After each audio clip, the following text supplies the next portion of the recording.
bâti dans la foi nouvelle la patrie de la vraie fraternité. Ivoirois, mes frères, Ivoirois, mes sœurs, chers compatriotes,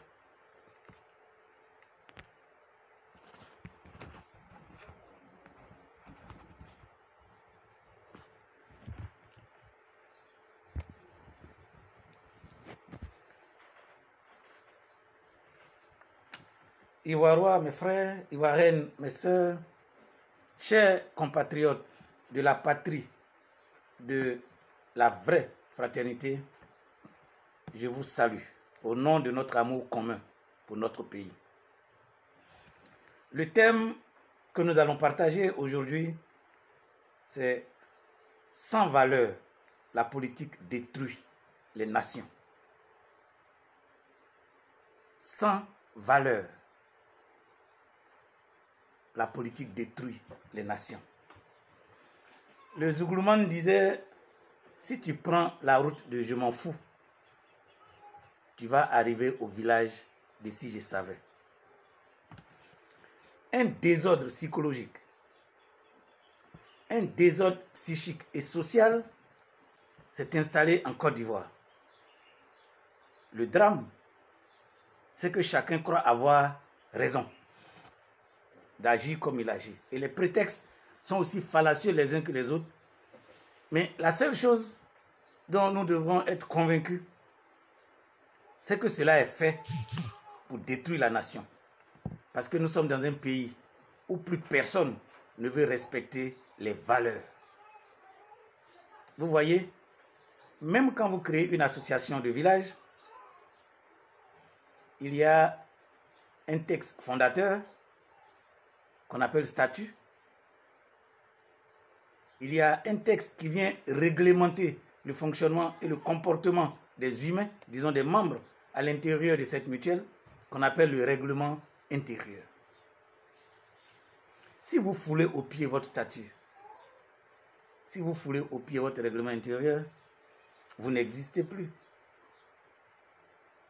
La politique d'aujourd'hui, la politique en Côte d'Ivoire, car c'est de ça qu'il s'agit, est devenue comme une politique de règlement de compte, loin de toute intelligence. Parce que personne ne veut penser à l'intérêt de la nation, mais des gens veulent penser à l'intérêt de petits hommes, aux petits esprits et aux poches longues. Parce que, voyez-vous,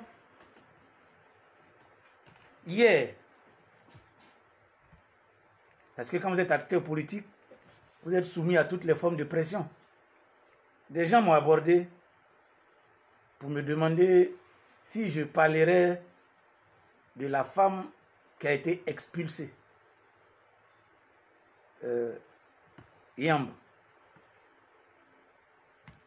Je leur ai répondu non. Et j'ai dit, nous au Revas, nous ne faisons pas la politique grégaire. Si nous n'avons pas le contour d'un sujet, parce que au nom de Dieu, ma langue ne mentira pas et mon esprit ne soutiendra jamais un faux témoignage. J'en fais serment devant Dieu et devant le peuple de Côte d'Ivoire que j'aime et que j'admire. Peuple pour lequel je me bats. Je suis formel, bien-aimés frères et sœurs. Si je n'ai pas le contour d'une situation, les tenants et les aboutissants, je n'engagerai pas ma responsabilité politique ni spirituelle, encore moins la responsabilité du parti politique que j'ai l'honneur de diriger. Car je voudrais pouvoir vous informer que le Revas est désormais passé de mouvement politique populaire à un parti politique. Nos dossiers ont été reçus au ministère de l'Intérieur. L'immatriculation poursuit son cours. Et nous avons foi que désormais nous parlons au nom d'un parti légal, le Revas, le retour aux valeurs sources. Donc vous comprenez que je ne peux pas engager la responsabilité des membres fondateurs, je ne peux pas engager la responsabilité du bureau politique de mon parti sur des sujets dont nous n'avons pas de contour. Mais ce à quoi ça m'a fait penser,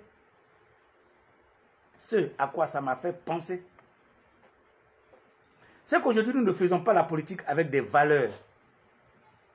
Tout le monde est dans le grégaire. Je vais donner quelques exemples. Vous prenez le frère Kémy Séba. J'espère que je n'ai pas écorché son nom. Il brûle un billet. Tout le monde l'acclame. Ok. En réalité, Kémy Séba n'est pas célèbre et il ne devait pas être célèbre. Parce qu'il a brûlé de l'argent. C'est une destruction de devises. Mais comme l'élan populaire est contre, non le CFA, mais la France, vous voyez, on est masqué par cette haine contre la France et on est prêt à brûler nos devises. Et aujourd'hui, pour ce geste, Kémy Séba apparaît comme une célébrité. J'ai pitié. C'est-à-dire qu'aujourd'hui, le thème c'est « Sans valeur, la politique détruit les nations ». Il est évident que depuis sa conception jusqu'à sa gestion d'aujourd'hui, le CFA n'apporte pas grand-chose à nos nations. Ça, c'est indéniable. Le combat serait qu'un jour, nous arrivons à arracher cette monnaie, car nous sommes au moins 14 à 15 pays qui offront une superficie monétaire très importante pour le CFA. Mais l'individu dedans qui gêne, c'est la France. Au lieu que nous choisissons le bon combat dans le bon sens, selon les valeurs monétaires, économiques, sociales et politiques, nous nous détruisons notre monnaie. Et celui qui brûle notre devise est acclamé. Quand il est venu en Côte d'Ivoire, il a été expulsé. Moi, je suis psychopédagogue. Dès lors, je comprends les phénomènes sociaux. Peut-être que le gouvernement actuel ne vous sied pas. Peut-être que vous êtes en colère contre le gouvernement actuel. C'est votre droit. Je voudrais saluer le vice-président Hamon et la vice-présidente Amazon de Quincy.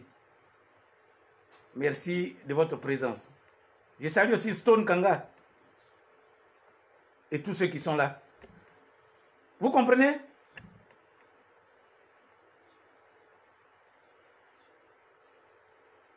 Regardez. Prenons le cas de la Côte d'Ivoire. On parle de casse de BCEAO. À la réflexion, il y a deux groupes qui cassent la BCEAO. D'une façon ou d'une autre. Moi, j'entends parler de casse de BCEAO par Gbagbo et ses ministres d'alors. Et là, ça trépigne de partout.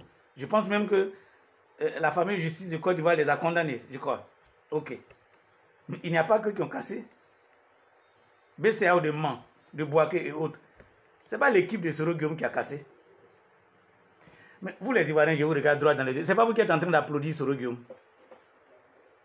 Ce n'est pas vous qui militez au RACI. Ce n'est pas vous qui militez au comité politique. Ce n'est pas vous qui voulez faire de Soro Guillaume le président de la République de Côte d'Ivoire. Sur quelle valeur? Dites-moi. Quelles sont les valeurs sur lesquelles la Côte d'Ivoire veut marcher pour oser une telle catastrophe? Une société sans valeur morale peut-elle exister? Une société où les méchants sont applaudis et les justes mis en prison. Quand je dis juste, permettez-moi, je ne fais pas allusion à Gbagbo, hein. Loin de moi cette intention. Mais je pose un problème spirituel et social.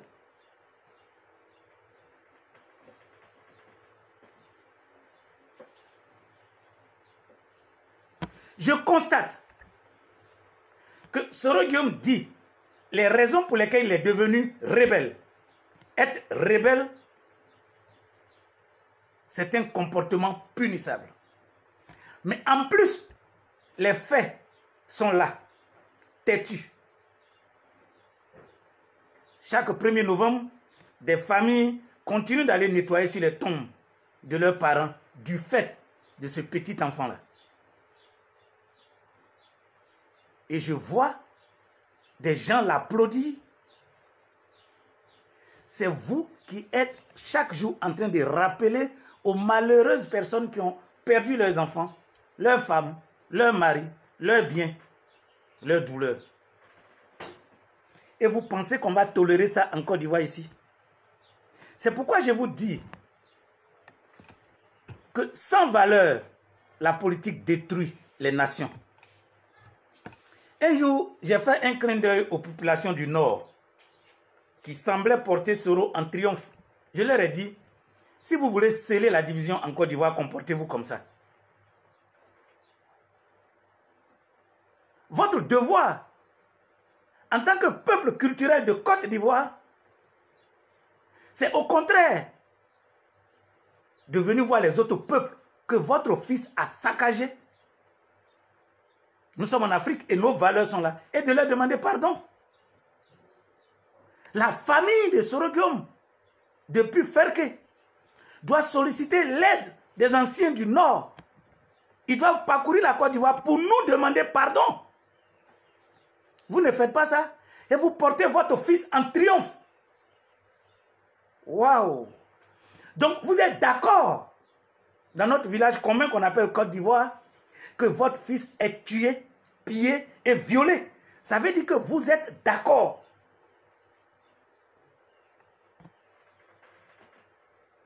Et comme vous êtes d'accord que je suis de la famille, par exemple, des 60 gendarmes qu'ils ont égorgés, si vous êtes d'accord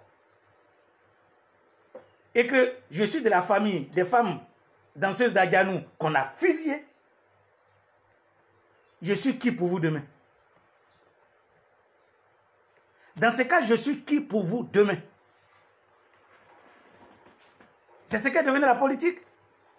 Mais le mot politique a un sens tout simple et même faible. C'est la gestion des biens publics. C'est-à-dire qu'un individu conscient, intègre, se positionne comme une solution dans la gestion des biens publics. Ça commence par nos villages, nos régions, et puis on ose au plan national. Je suis une solution pour ma région. Je me présente comme maire et je leur propose la solution que je suis.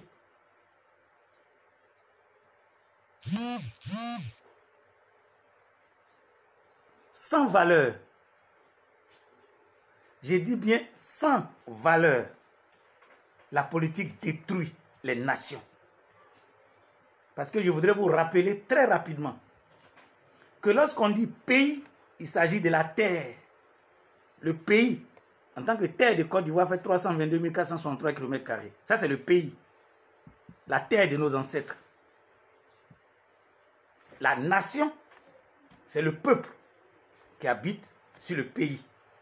Donc, naturellement, il y a le pays Côte d'Ivoire et il y a la nation ivoirienne. Qui n'a pas souffert des crimes de cette rébellion? Souvenez-vous du témoignage à l'Assemblée nationale de ces hommes qui ont été sodomisés. Mais les gens du Nord devaient cacher leurs fils. Parce qu'ils devaient être les premiers à avoir honte devant nous. Les gens du Nord ne devaient pas être capables de lever les yeux pour nous regarder à cause de l'indignité de leurs fils. Et ils veulent nous braver. Vous voulez nous braver. en le présentant comme le prochain président de la République de Côte d'Ivoire. Ah bon? Et vous pensez qu'on va accepter? Non, c'est faire insulte aux nombreux morts à leur mémoire. C'est faire insulte aux familles endeuillées. C'est faire insulte à ceux qui ont perdu leurs biens, à ceux qui aujourd'hui sont en exil.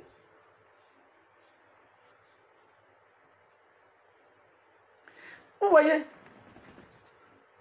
C'est ça cette politique-là. Quelqu'un brûle un billet, destruction de notre devise, et on l'acclame, sous prétexte qu'on est contre la France. Mais bon sang, il n'a pas brûlé un euro. Il n'a pas brûlé un euro. Il n'a pas brûlé un franc français. Il a brûlé notre devise. Ou bien vous ne savez pas comment l'argent fonctionne. Mais aujourd'hui, vous l'encouragez, il parcourt le monde entier et vous êtes heureux. C'est la même chose. Vous suivez Soro Guillaume. Moi, je vous ai expliqué, je continue d'expliquer que la Côte d'Ivoire n'a pas besoin de réconciliation. Parce que le peuple de Côte d'Ivoire en tant que tel n'a pas de problème. Mais nous avons des enfants indignes, des petits malfrats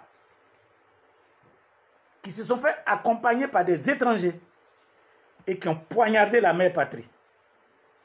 Mais comme cette patrie est poltronne et qu'elle est sans valeur désormais, incapable de toiser ses enfants pour leur dire à qui la faute, vous pleurnichez derrière réconciliation. Mais pourquoi votre réconciliation ne marche pas?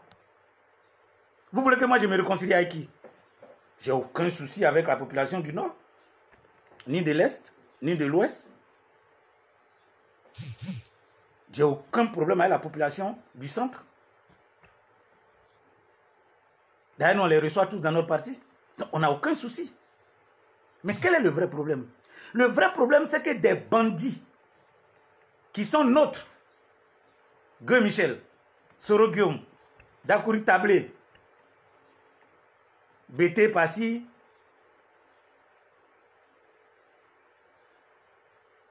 comment on appelle? BT Passi, Yacouba Pala.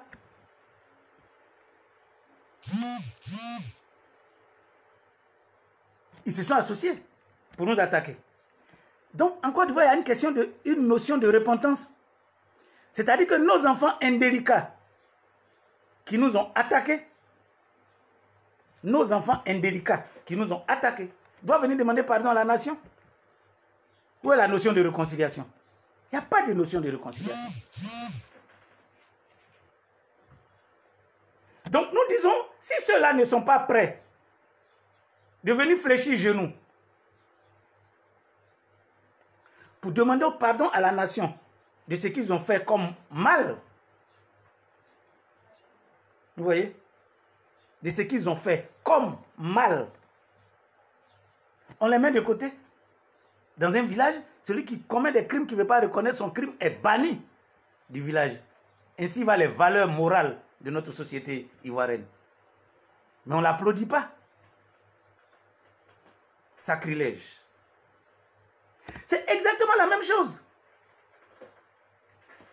J'ai dit sans valeur éthique, sans valeur morale, comportementale. Ce que nous appelons politique là, détruit les nations. La dernière fois, le président Alassane Dramane Ouattara a dit quelque chose. Peut-être que les autres n'ont pas bien compris le sens. Mais nous disons ça il y a tellement longtemps que j'ai bien compris. Il dit, si les gens de mon âge là se présentent, moi aussi je vais me présenter. C'est devenu un tollé sur sa tête. Mais je vous dis ça depuis longtemps. Parce que quand vous voulez que Bédié revienne pour être président, c'est sur quelle base constitutionnelle vous fondez?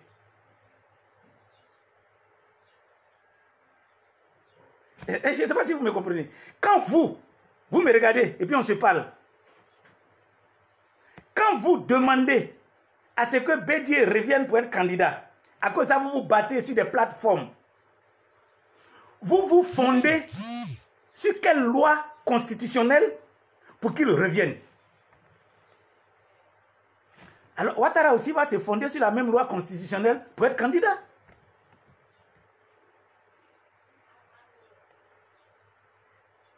C'est ça.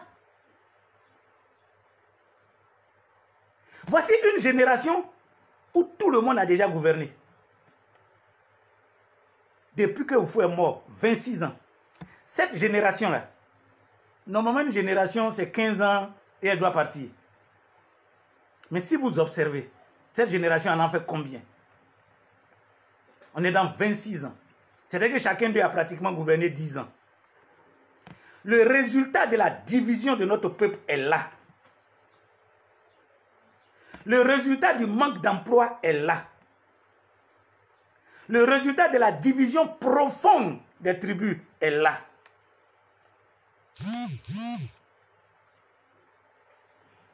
Le résultat de l'hôpital qui n'existe plus est là.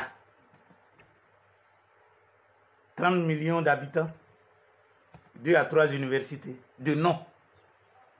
Pas en tant que structure exacte. Et vous êtes là. Vous dites tout sauf Ouattara. Je suis d'accord avec vous. Mais pour moi, ce n'est pas un projet. Parce que Ouattara est au bout de son 2e mandat. Donc, il ne peut pas être candidat. Bon, pourquoi vous menez les faux combats? Ouattara ne peut pas être candidat. Lui-même, il sait ça. Mais quand vous dites que Gbagbo n'a qu'à revenir président, lui aussi, il a fait 10 ans. 10 ans, c'est 2 mandats. Bédié a fait 2 mandats. Bédié, selon la constitution de Côte d'Ivoire, était déjà le dauphin dans le mandat de Oufoué. Il parachève ce mandat en qualité de président de la République de Côte d'Ivoire. C'est la loi qui dit ça. Après, il termine son mandat. Je suis contre les coups d'État. J'ai dit Yakou à Bédié. Mais en fait, à la Côte d'Ivoire, car lui n'est qu'un individu. Vous comprenez? Ils ont tous gouverné. Leur échec est patent. Le problème, c'est qu'ils sont collectivement des belligérants de cette nation. Et nous devons ouvrir les yeux pour arrêter de les suivre.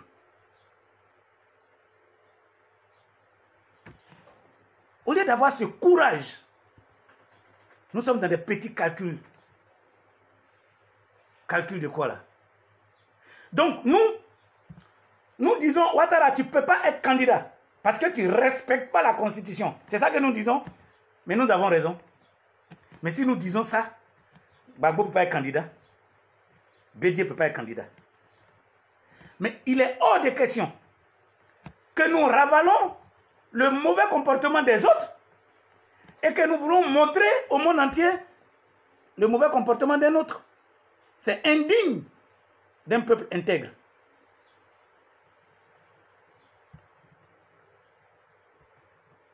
Les Babra appellent ça Kanye Kotoliesu.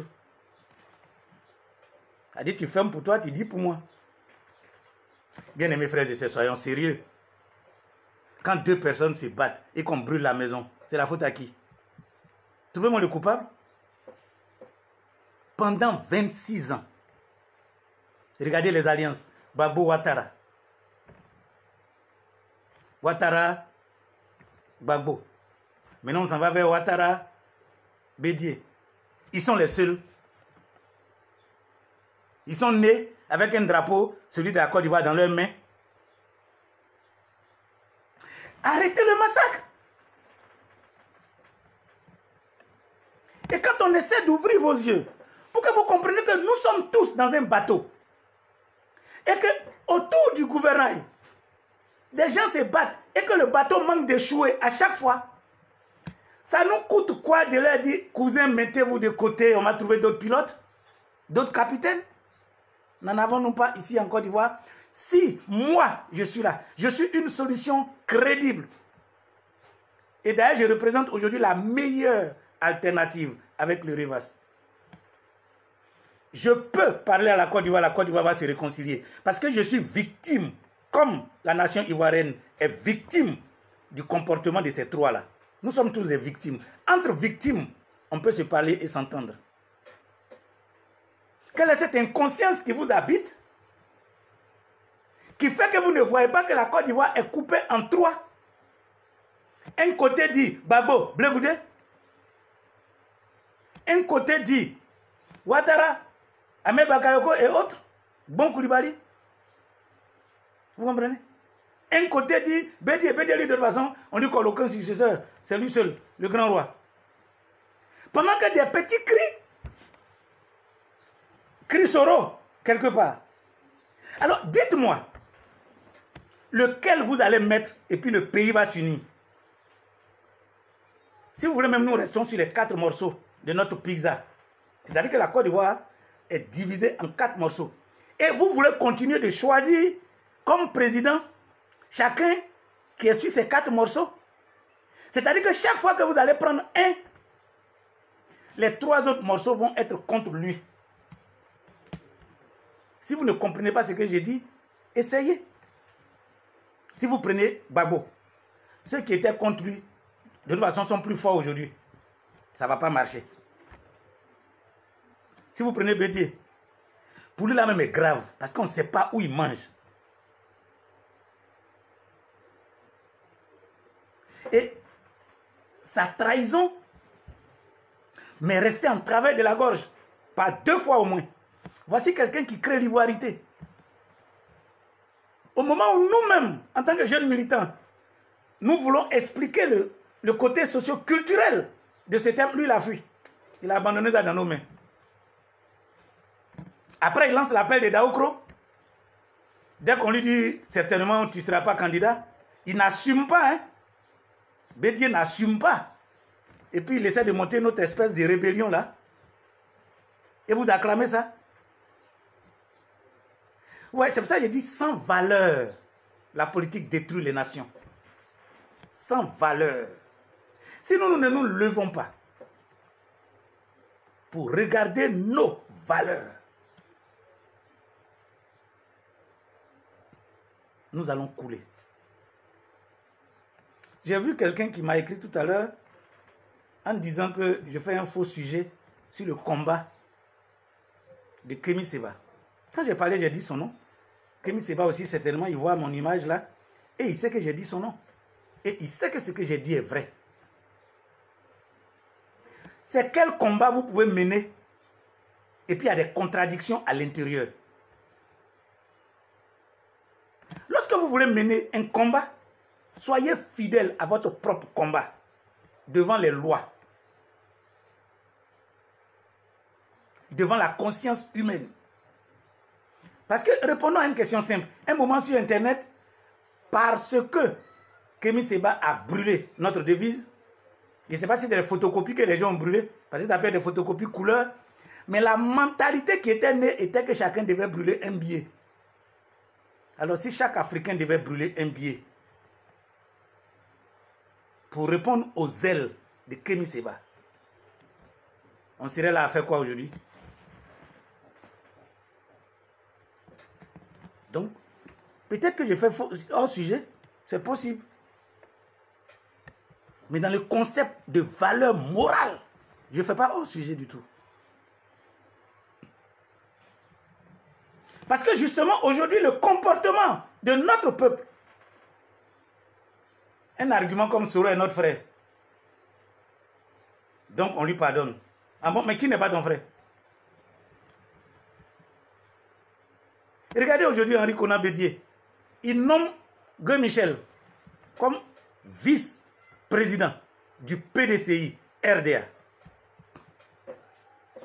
Ça peut amener nous les intelligents à réfléchir. Ah, donc il était dans la rébellion pour le compte du PDCI RDA. Il était dans la rébellion pour le compte de Bédié alors. Ah, donc le golf, c'était le rassemblement des complices. Enfin, bref. Et quand le partage du butin ne marche pas, tu vas te tourner vers nous pour nous demander de te suivre dans ton combat personnel. Ne suivez pas Bédié. Ne suivez pas Bédié. Le cas de Gbagbo est un peu mitigé dans ma conscience. Parce que je le soutiens dans son combat contre la CPI. Aucun Africain, encore moins aucun Ivoirois, ne devrait être à la CPI. Et le jour, les gens ont refusé à Gbagbo de venir assister aux obsèques de sa maman. Ça a été un coup dur pour moi. Parce que moi, je ne vois pas ce que ça coûtait de venir l'accompagner pour pleurer sur la tombe de sa maman et de retourner. Mais quand on met de côté ce combat contre l'impérialiste, quand on met de côté le combat contre l'imposteur venu hors de nos frontières, Gbagbo est aussi fautif que ceux qui sont en Côte d'Ivoire ici de la destruction de la Côte d'Ivoire. Par ses discours controversés depuis qu'il fait la politique jusqu'aujourd'hui. C'est clair. Je n'ai rien contre lui. Mais la Côte d'Ivoire nous appartient tous, au même degré. Donc quand il est question de la Côte d'Ivoire, on n'a pas besoin de faire langue de bois.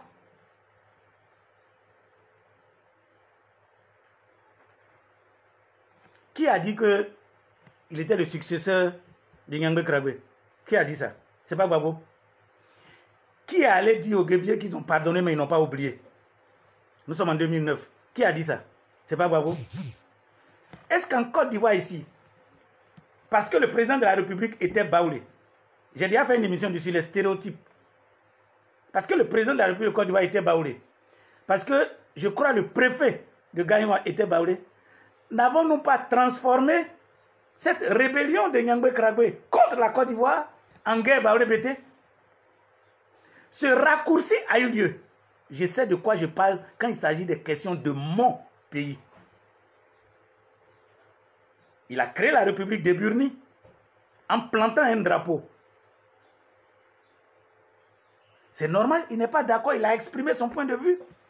Je ne suis pas contre ça. Mais celui à qui on a remis les règnes des 322 000 km² en un bloc et qui doit rendre en un bloc a utilisé les pouvoirs régaliens qui lui sont conférés pour lutter contre les rebelles. Mais n'avez-vous pas transformé cette situation en guerre baoulé-bété? Mais c'est d'ailleurs pour ça que le boycott actif a posé un problème particulier au Baoulé. Nous sommes là. C'est notre jeune histoire. Mais pourquoi lui, en tant que président, il y a des choses que tu peux rechigner dans ton cœur, mais tu deviens le président de la République de Côte d'Ivoire. Tu as droit de réserve. Parce que tu as un peuple à unir. Tu ne vas pas aller en tant que président faire discours dans une région pour dire on a pardonné mais on n'a pas oublié. Mais est-ce que tu sais ce que ça veut dire quand l'oreille du Baoulé entend on a pardonné mais on n'a pas oublié? Alors qu'ils occupent vos terres à faire cacao, café, ils ont peur. Vous n'avez pas idée de ces choses. Et quand tu ajoutes que tu es héritier de Nyangbe Krabwe, la psychose n'en est que plus grande. Est-ce que vous comprenez bien? Ça, ce n'est pas à son actif. Il n'a pas participé à la cohésion de la Côte d'Ivoire. Mais justement, aujourd'hui, vous l'applaudissez, vous l'acclamez. Parce que vous vous orientez vos yeux, peut-être que sur un pan. Parce que peut-être vous êtes contre la France. Donc, quand il fait les discours populaires et populeux contre la France, ça vous sied. Mais en même temps, quand il transporte les mallettes d'argent pour aller donner aux Français à l'Élysée, est-ce que vous voyez ça? Vous n'avez pas vu? Le discours, lui, ne vous nourrit pas. Mais l'argent qu'il prend pour partir là, cet argent devait vous nourrir. Et qu'est-ce que vous nous racontez? Moi, je vais vous dire une chose.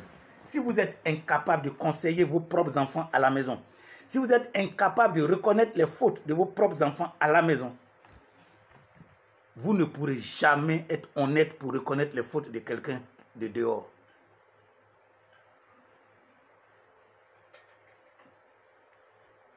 Même si le linge sale se lave en famille, mais le linge, on le trouve sale. Donc, on ne peut pas.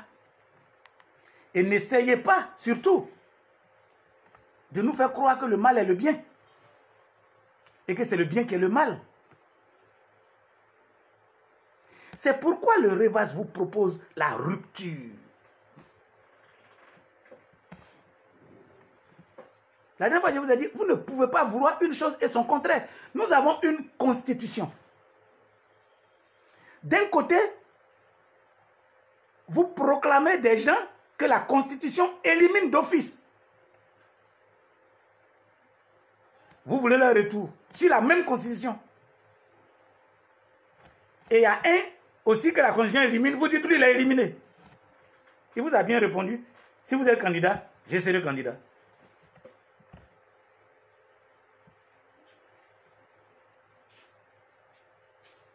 Maintenant, dites-moi, est-ce que vous êtes honnête de penser ça?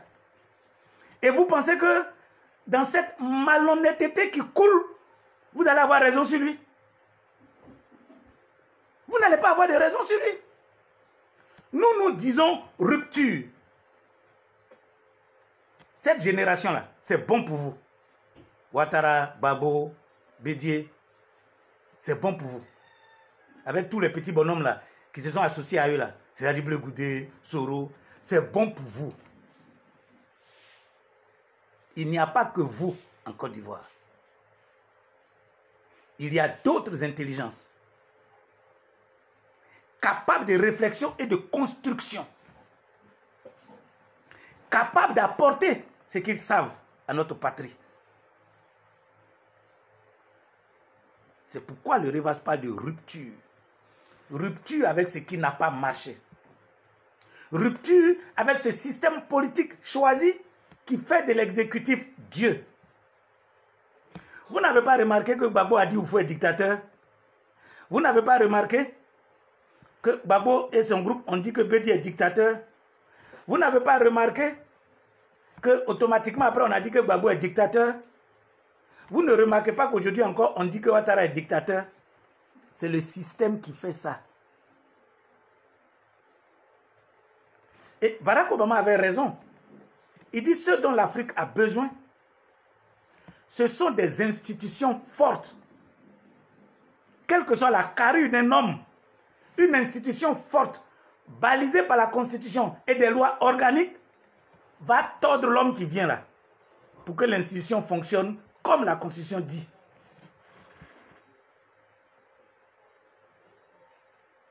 Vous comprenez? Mais nous n'avons pas d'institution. Nous avons des hommes forts. Dites-moi, quel engagement les présidents en Côte d'Ivoire ici prennent en demandant au Parlement? Vous êtes capable d'appeler, on dit voyage. Est-ce que le peuple est au courant? Non, le peuple subit. On dit, ah, il s'en va au Japon. Ah, il est revenu de la France. Non, parce qu'il est Dieu.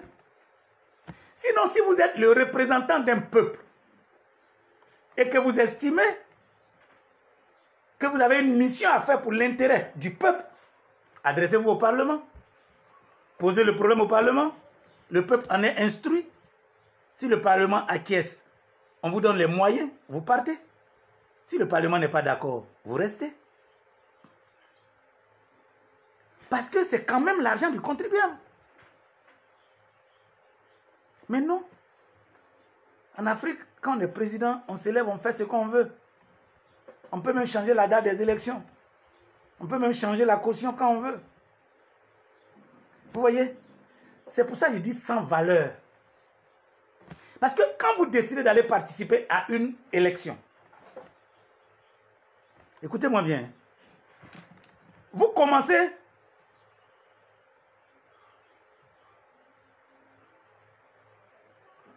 merci Aristide Konan. Un pays se construit sur la constitution, pas sur les paroles de quelqu'un. Un pays se construit sur la constitution, mais pas sur la parole de quelqu'un. La constitution s'appelle loi fondamentale. Et les lois et autres de création des choses, on les appelle les lois organiques.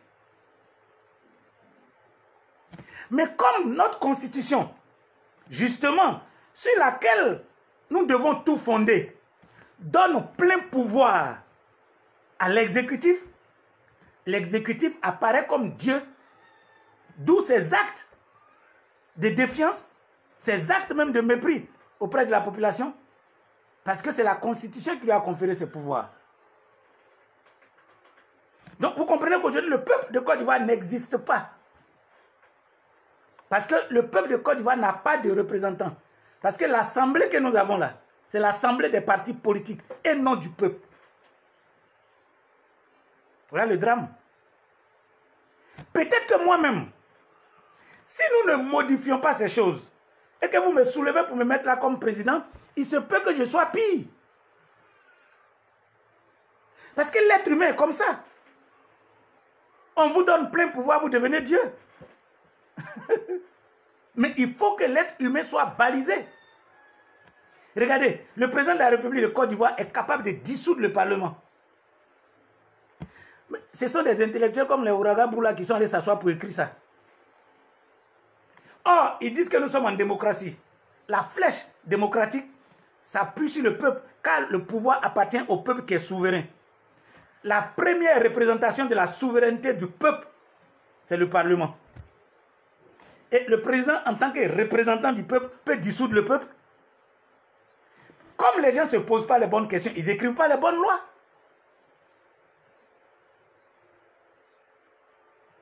C'est le contraire. C'est le Parlement, en tant que représentation du peuple dans son ensemble et dans sa souveraineté, qui devait être capable de démettre le président. Le jour où on écrira notre constitution dans ce sens, on sera sur la bonne voie. De sorte que le président aussi a une épée de Damoclès sur sa tête. Et d'ailleurs, j'ai dit, même ce qu'on appelle lever l'immunité parlementaire d'un député, ça ne doit pas se faire à l'Assemblée. Le peuple qui a élu son député est le seul responsable de dire qu'il n'est plus notre député. Mais il n'y a pas des petits bandits qui vont venir parce qu'ils soutiennent le président, ils vont enlever l'immunité parlementaire de quelqu'un. Si à Didier Vie, on veut, on ne veut pas, on a eu un représentant, c'est Didier Vie seul qui doit dire, nous on lève son immunité parlementaire. C'est-à-dire, nous on ne le reconnaît plus comme notre représentant. Si Didier Vie n'a pas dit ça, le député de Didier Vie ne sera pas poursuivi, il n'aura son droit, comme on appelle constitutionnel, qui est ce qu'on appelle l'immunité parlementaire, là, doit demeurer jusqu'à ce que Didier Vie se prononce. Mais pas ses camarades. Une constitution doit être solide. Vous pensez que les Américains sont plus intelligents que nous? Mais à la nuit des temps, les soleils se levant, se couchant, ils ont pu comprendre que si la constitution est forte, c'est elle qui va baisser le pouvoir des hommes.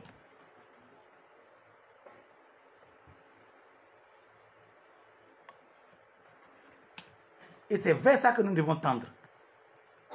Et pour tendre vers ça, frères et sœurs, pour qu'on tende vers ce que nous sommes en train de dire, arrêtez vous-même de détruire la Constitution. Un candidat qui a déjà gouverné, lisez la Constitution. S'il n'a plus le droit d'être candidat, dites-lui niet. Arrêtez le petit jeu que vous faites là. Parce que si vous criez Gbagbo ou rien, une autre partie va crier Ouattara ou rien. Une partie aussi sera en droit de crier Bédié ou rien. Et vous ne pouvez pas dire que c'est vous qui avez raison.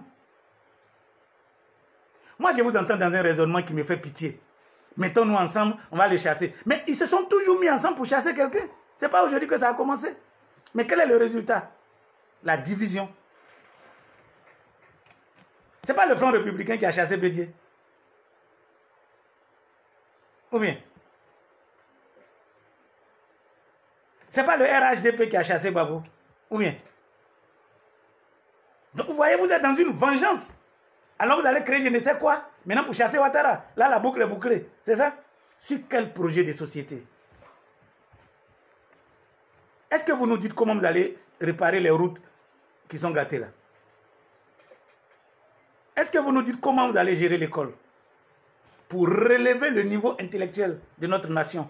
Car le défi du développement est bien obligé de passer par des hommes et des femmes capables de connaître l'électronique, l'industrialisation. Vous comprenez? Sans école pour éduquer le cerveau à acquérir de la compétence, vous parlez de quel développement d'un pays? Alors, vous abêtissez vos frères et sœurs dans des forums de je ne sais quoi. Vous ne nous dites pas quelle école vous allez créer, quel soin de santé, ou même quelle politique de santé, quelle politique de sécurité. Vous ne parlez pas de ça. On n'a qu'à le chasser. Mais vous n'avez pas à chasser Ouattara. Il est en fin de mandat. Vous ne comprenez pas la politique, c'est ça.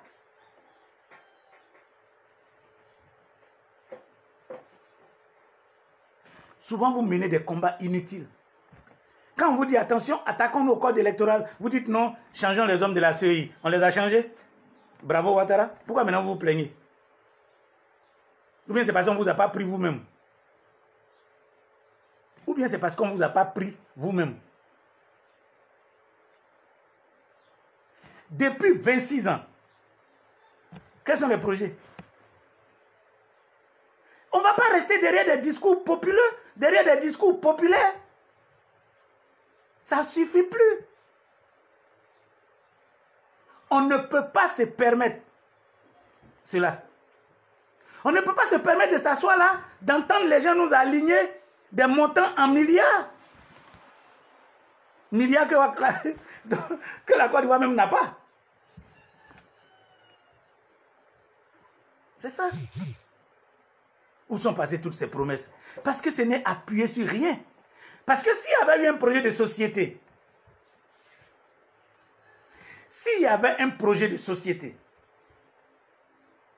que le candidat qui disait ces choses avait sorti et qui était disponible à la lecture avant même les campagnes, les gens auraient vu les failles. Mais non! Ils ne font pas ça. Ils attendent, on dit la campagne commence tel jour, ça finit tel jour. Pendant les 15 jours là, voilà, on va faire les parades. C'est moi, j'ai 100 voitures dans mon cortège. N'importe quel candidat qui passe à Abobo aura du monde. Il y a trop de badauds là-bas qui vont suivre le cortège. Souvent même ils cherchent qu'on leur donne des tricots ou qu'on leur jette un peu d'argent. J'ai dit, tu fais passer 10 cortèges là, il va avoir un embouteillage. Ça ne représente rien du tout dans une élection. C'est du matu vu.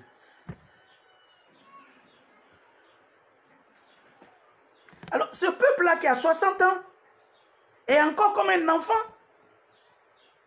Quand même, le peuple de Côte d'Ivoire est né en 1960. Même si ce n'est pas césarienne.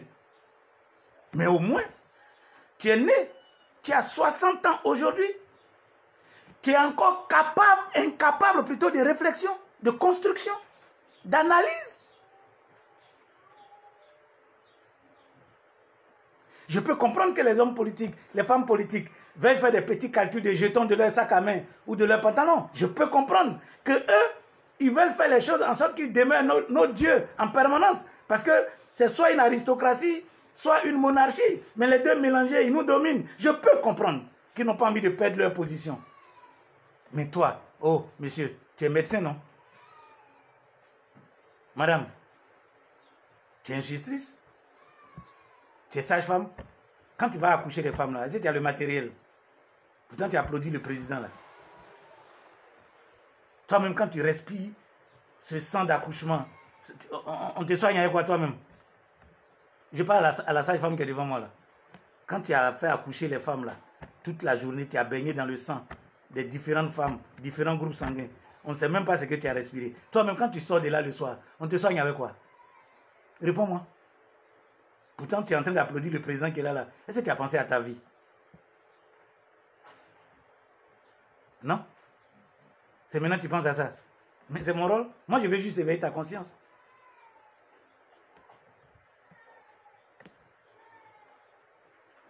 Aujourd'hui, notre politique est maladroite.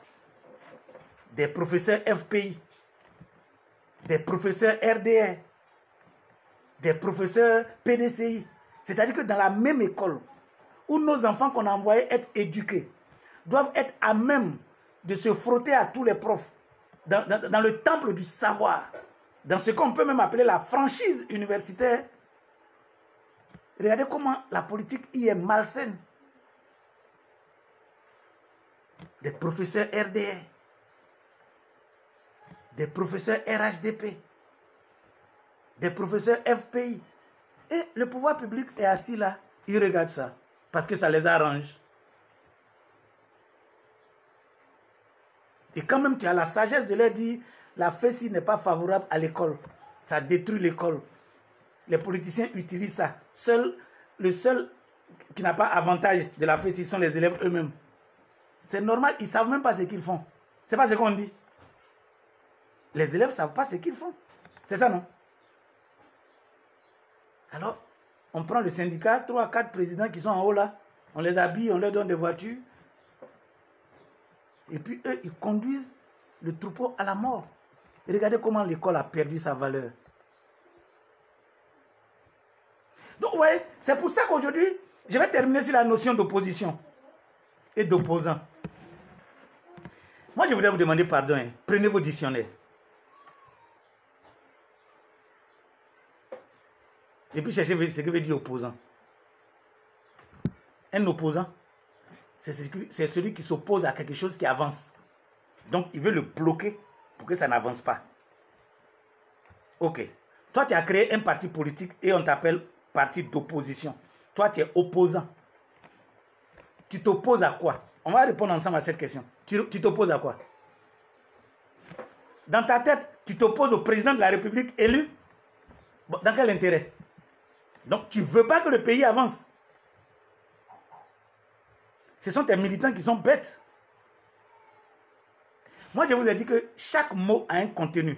Et le contenu du mot provoque le comportement des individus. Je vais répéter jusqu'à ce que vous ancrez ça dans votre cerveau. Chaque mot a un contenu. Et le contenu, là, ça provoque le comportement des individus.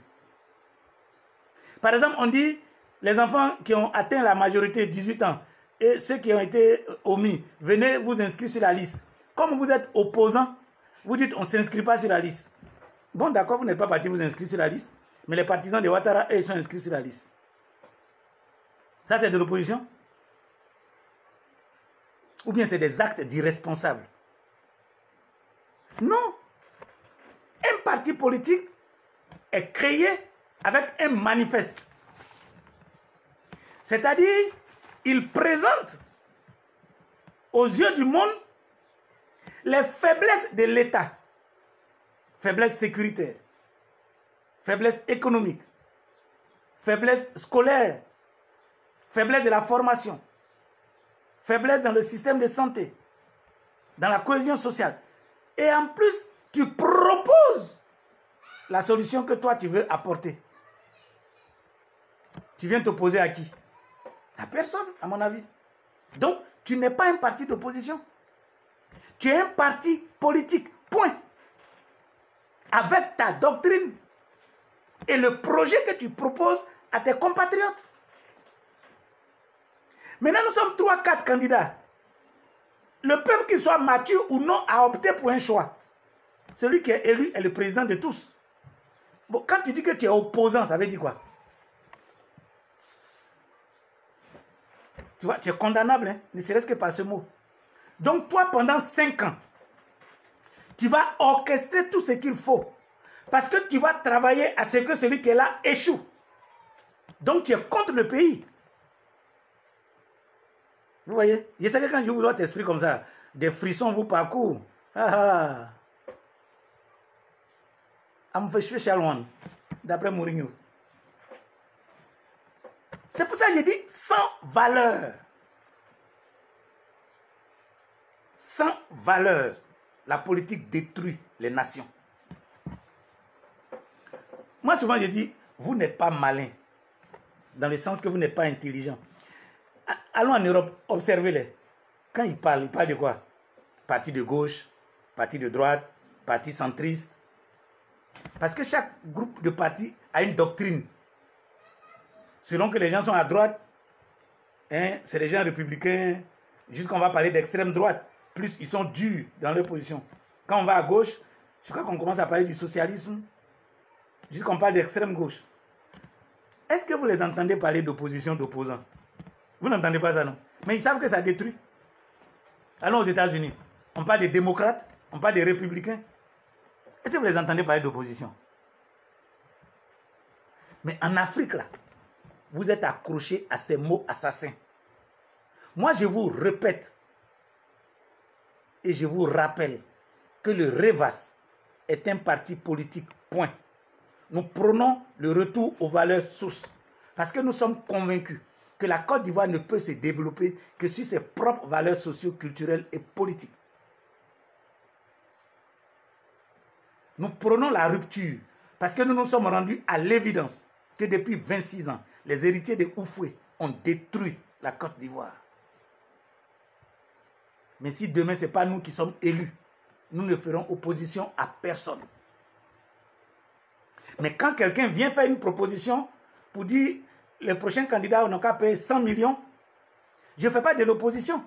Je parle au peuple en disant, mais nous sommes dans un pays où le salaire garanti c'est 60 000 francs CFA. Mais celui qui touche 60 000 francs CFA, là, il a le droit d'être président de la République aussi, non? C'est dans 60 000 francs, là, il va trouver 100 millions payés caution. Quand il pense qu'il peut proposer quelque chose à sa patrie. Voici comment moi j'ai réfléchi. Je ne sais plus peut-être exactement le projet d'université, je ne sais pas combien là. Mais c'est eux qu'on appelle les fonctionnaires A7 là, non? Vous pensez qu'en 5 ans, ils peuvent rassembler 100 millions? Vous voyez, c'est pour ça qu'en Afrique, la politique est restée dans la main des gens pas propres. Ils se sont créés une élite. Vous ne voyez pas que les candidats sont ceux qui sont déjà rentrés une fois au gouvernement. Vous ne constatez pas que dans vos régions, c'est quand ils sont nommés qu'ils font la politique. Il est là, il ne fait pas politique. Hein. Il soudoie les gens. Il paye mouton pour monter dans l'étage, pour aller donner aux gens. Le gens le nomme, le lendemain, il est dans sa région, fait politique maintenant. Vous n'avez pas remarqué ça? Parce qu'ils font de la politique alimentaire. Et la politique alimentaire crée une aristocratie sur les gens. La politique alimentaire finit par faire qu'on reconnaît un président Dieu et on veut qu'il reste à vie. Parce que c'est de lui qu'on peut profiter pour manger. C'est ça qui arrive à l'Afrique.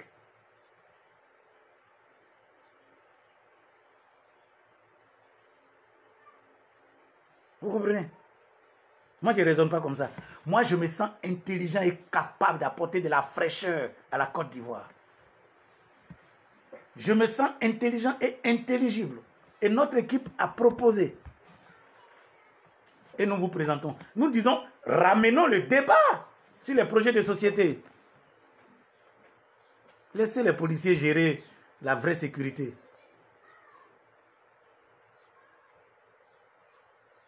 Venez, on va débattre. Dans une école où vous avez promis une université par an, c'est que vous savez que les gens ont de l'intelligence. Vous savez que les gens ont de la synthèse. Vous savez que les gens ont de la démonstration. Vous savez que les gens sont capables de productivité. Le cerveau n'est pas armé, hein? Lui, il doit parler, il doit construire. Donc, venons au débat. Ouvrez les portes de la RTI. Soumettez-nous au débat.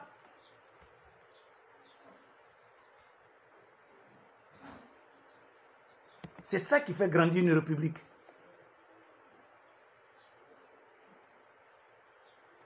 Alors, vous avez des comportements de mépris, Gbagbo ou rien. Dans une république d'à peu près 30 millions d'habitants, Gbagbo ou rien. Bon, et le jour où Gbagbo lui-même meurt, là on fait quoi alors? Le pays va s'arrêter? Attends, ayez un peu de modestie. Ayez un peu de modestie.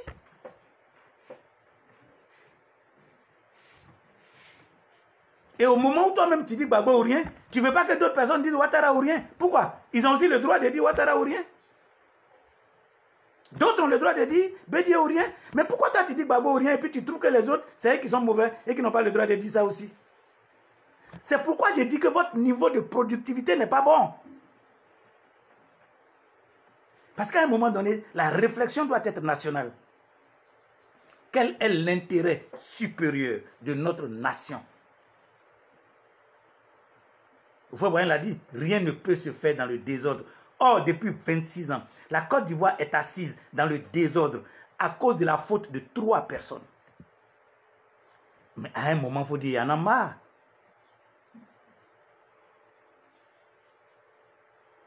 À un moment, il faut dire, il y en a marre.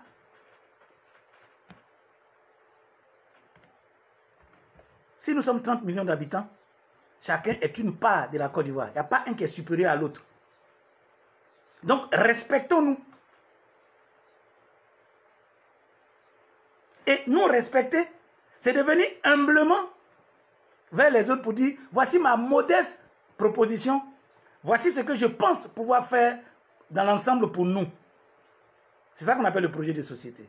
Mais un autre a le droit de venir modestement pour dire, voici ce que je pense proposer pour le meilleur devenir de mon pays. Et si on est 1000, nous les 1000 là, on doit aller aux élections. Le peuple va décider. Il n'y a pas question d'être l'exécutif qui va venir sélectionner les candidats. Bon sang, nous sommes dans quel monde là?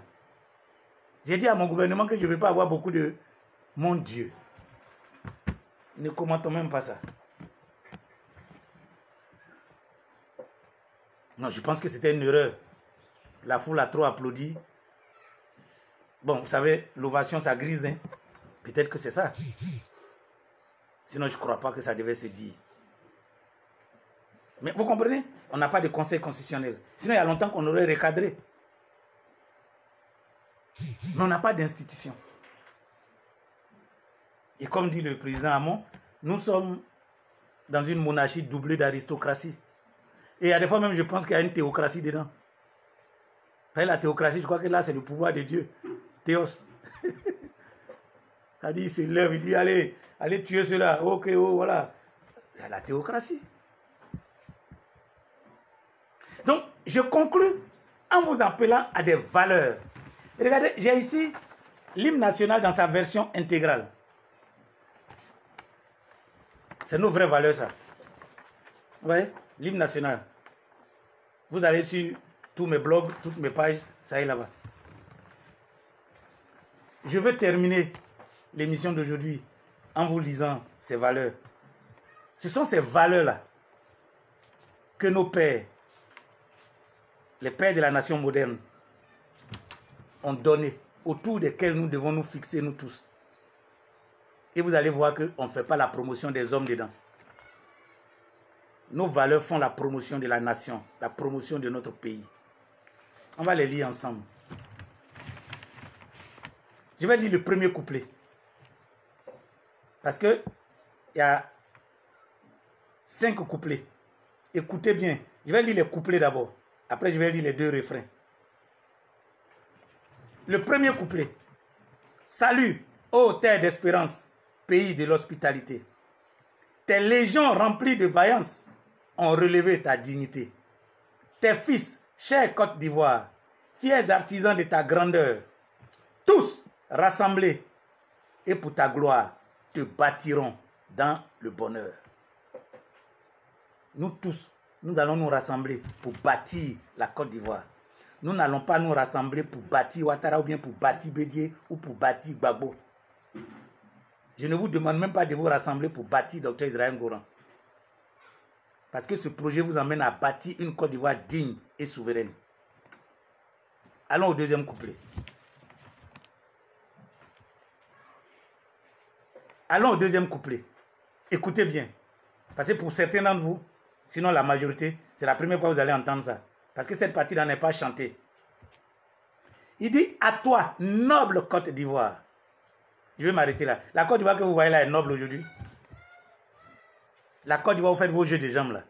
Elle est noble. Vous êtes fiers de ça? Pourtant, voici ce que dit notre chant patriotique. Il dit, à toi, noble Côte d'Ivoire, ô grand pays des bonnes gens, nous apportons dans la victoire l'hommage de nos cœurs ardents. Dans l'amitié des peuples frères, Dieu guide-nous vers l'idéal. soumise à la devise chère, union, discipline, travail. Mais regardez les deux, il dit à toi, noble Côte d'Ivoire. Il ajoute, ô grand pays de bonnes gens. Mais nous, on n'a pas un pays d'assassins. L'Ivoirien n'est pas rebelle. Les bonnes gens ne cassent pas les BCAO. Les bonnes gens ne fusillent pas leurs frères pour être président, ou ministre, ou président de l'Assemblée nationale. Pour ensuite se promener et les humilier davantage. Nous sommes un peuple de bonnes gens, respectueux de leurs voisins, dans l'amour du prochain. Il est même dit dans l'amitié des peuples frères. C'est ça nos valeurs. Allons au troisième couplet. Il dit à tous nos compagnons de route, à l'aube de ce jour tombé, pour que ne règne plus le doute, mais la foi, la fraternité. À tous nos bataillons d'élite, dans la tombe aujourd'hui couchée, ô peuple tout entier, redites, amour, honneur, fidélité. Mais ça, nous ne jurons pas amour, honneur, fidélité à des hommes.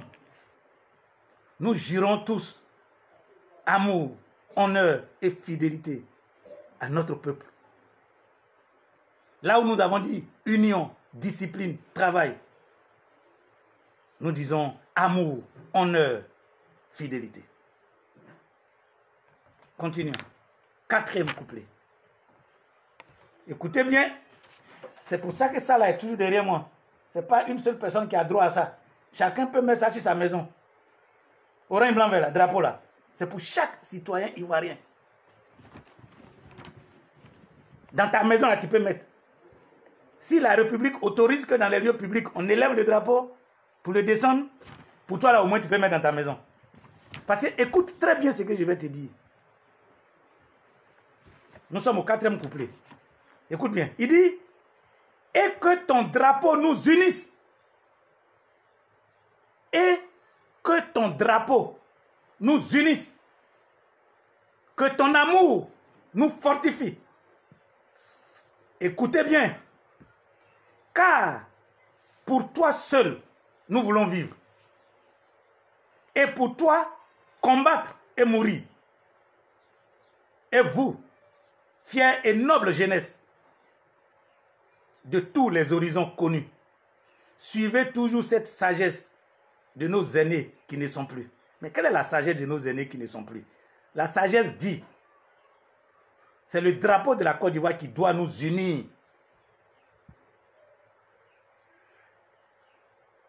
La sagesse dit, c'est l'amour que nous avons tous pour la Côte d'Ivoire qui doit nous rendre forts. La sagesse dit que si nous devons prendre des armes et que nous devons mourir, c'est pour défendre la Côte d'Ivoire. Et quand on parle de défendre la Côte d'Ivoire, c'est qu'on le fait contre des peuples agresseurs venus d'en dehors de nos frontières. Et toi, tu es fier de faire que tu prends une arme et tu tues tes frères de l'Est, de l'Ouest, du Sud et même du Nord, du Centre. Et puis tu te promènes courageusement pour dire aux gens, c'est à cause de moi ils mangent aujourd'hui. Bon, tu vois, en fait, tu ne termines pas bien ta phrase. Tu devais pouvoir être capable de dire, j'ai tué mes frères pour vous, c'est à cause de ça vous mangez. Voilà, moi si tu dis ça comme ça, c'est bon. Et alors j'ai dit, tu es maudit. Soro, tu es maudit. On ne peut pas humilier un pays comme tu l'as fait et te promener pour te gosier. Mais observe bien les pas que tu poses. Tu es sur la voie de ta perdition éternelle. Comme on veut te ménager là, c'est dans ça que tu crois que tu as des supporters qui veulent oser parler quand on parle.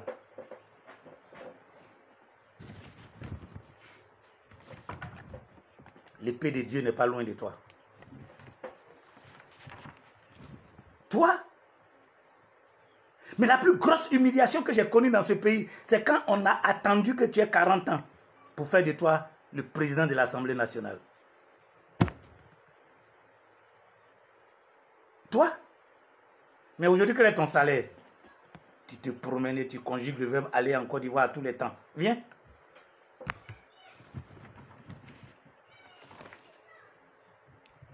Cinquième couplet. Il dit, à nous qu'anime l'espérance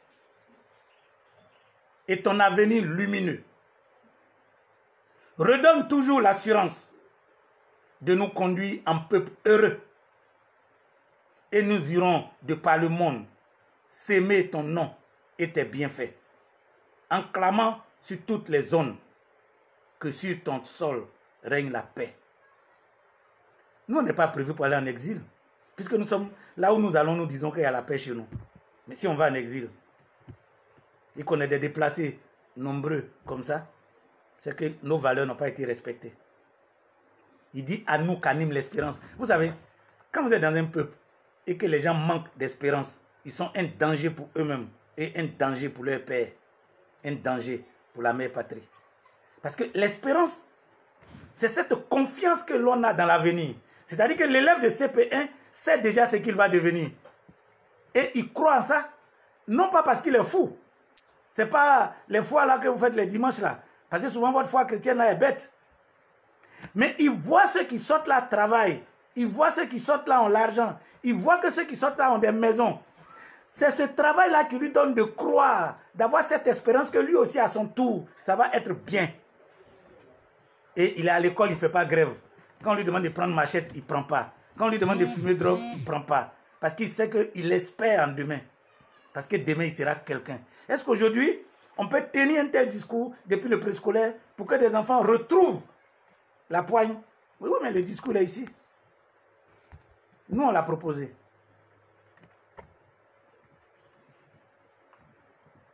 Il faut être à la hauteur d'une école en étant capable de produire des phrases qui proviennent de quelqu'un qui a fait l'école.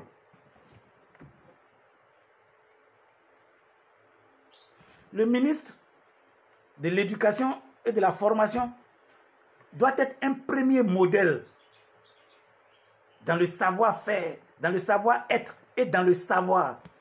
Les enseignants doivent l'envier. Je voudrais penser à Koto Yao, l'envol du Tisserand. Je voudrais penser à Batesti. C'est des gens qui avaient des choses dans le ventre. Tous ces lycées professionnels sont de son essor, Batesti. Vous comprenez? Au passage, nous saluons les Dike Bienguessan et autres. Bon, on a fini de lire les 5 couplets. Allons lire les 2 refrains. C'est sur ça que nous allons terminer notre émission. Le premier refrain, donc ça revient alterné, c'est « Fiers Ivoiriens, le pays nous appelle. Si nous avons dans la paix ramené la liberté, notre devoir sera d'être un modèle de l'espérance promise à l'humanité, en forgeant, unis dans la foi nouvelle, la patrie de la vraie fraternité. » Ouais, c'est des valeurs fortes. Il dit que si nous avons ramené dans la paix la liberté, notre devoir sera d'être un modèle de l'espérance promise à l'humanité. La Côte d'Ivoire s'est élevée dans une grande valeur. Qui peut promettre, répondons ensemble à cette question, qui peut promettre l'espérance à l'humanité? C'est Dieu. La Côte d'Ivoire a promis d'être un modèle de Dieu.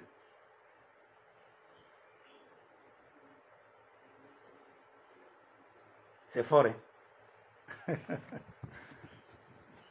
Mais Dieu a dit, tu ne tueras point. Tu n'envieras pas le bien d'autrui. Tu comprends? Il dit, aime ton prochain comme toi-même. Il dit, ce que tu ne veux pas qu'on te fasse, ne fais pas ça à l'autre. Il dit, tu en as besoin, demande, parce que si tu demandes, on te donne.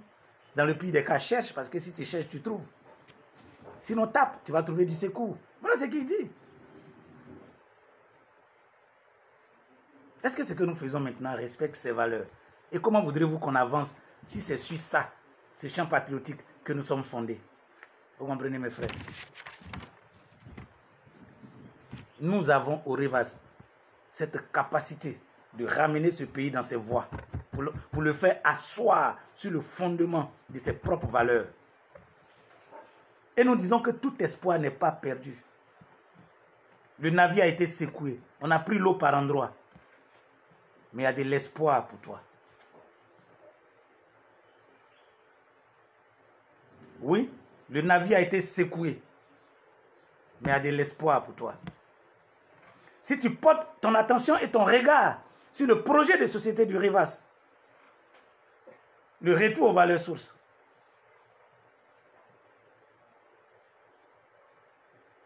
tu vois, nous allons nous en sortir. Non, les champs de cacao sont toujours là. On a encore quelques forêts. On fait toujours de la banane, non? On a toujours l'or dans le sol, le diamant, le manganèse. On n'a pas exploré tout ce qu'on a. Les gens ont pris un peu. Mais il y a de l'espoir pour toi. Tu es dans la diaspora. Parce qu'à un moment, tu as été déçu. Il y a de l'espoir pour toi. Tu es parti. Mais il faut retenir que là où tu es, c'est ton campement. Mais ton village est ici. C'est la Côte d'Ivoire. Mettons nos moyens ensemble. Unissons nos cœurs. Disons union, discipline, travail. Et disons ensemble amour, honneur et fraternité. Apportez votre soutien au Rivas. Alors que je m'apprête à lire le dernier refrain. Le deuxième. Il dit, pour ta grandeur, riche et noble patrie, nous marcherons de l'avant, plein d'amour et plein de foi. De cœur unis, au cours de notre vie, nous œuvrerons dans l'honneur pour le juste droit. De cœur unis, au cours de notre vie. Juste droit. Aujourd'hui, on est procureur, on attrape les gens, on met en prison. Où est le juste droit? Moi, j'ai trouvé des gens en prison, déjà qui pleuraient pour moi parce que c'est une connerie de m'avoir arrêté. Mais fièrement, nous avons payé, on est sortis. Gloire à Dieu. Mais il y a des gens qu'on a trouvés là-bas, qu'on a laissés là-bas. Ils ne méritent même pas d'y être. C'est le seul pays où tu vas en prison, tu trouves les gens là-bas. Chaque ministre a son prisonnier, en fait. C'est-à-dire, il a appelé, dit cela m'a fait quelque chose, on l'a mis en prison. Je viens de là-bas.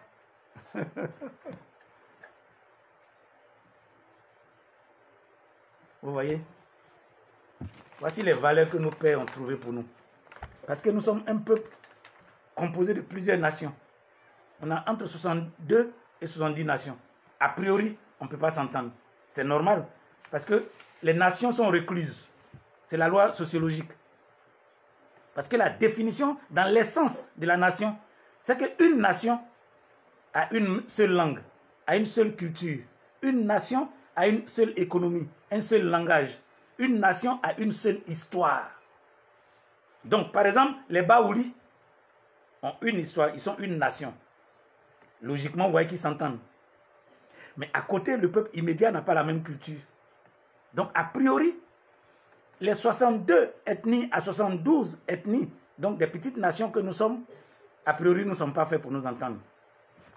Dieu les a inspirés et ils nous ont sorti ce chant patriotique qui sont nos vraies valeurs. Tout le monde doit se reconnaître comme fils de la mère patrie. Tout le monde doit s'unir sur le drapeau pour bâtir cette nation dans la vérité. On n'est pas là pour faire la promotion des hommes. Donc si ton comportement n'arrange pas la nation, on quitte derrière toi.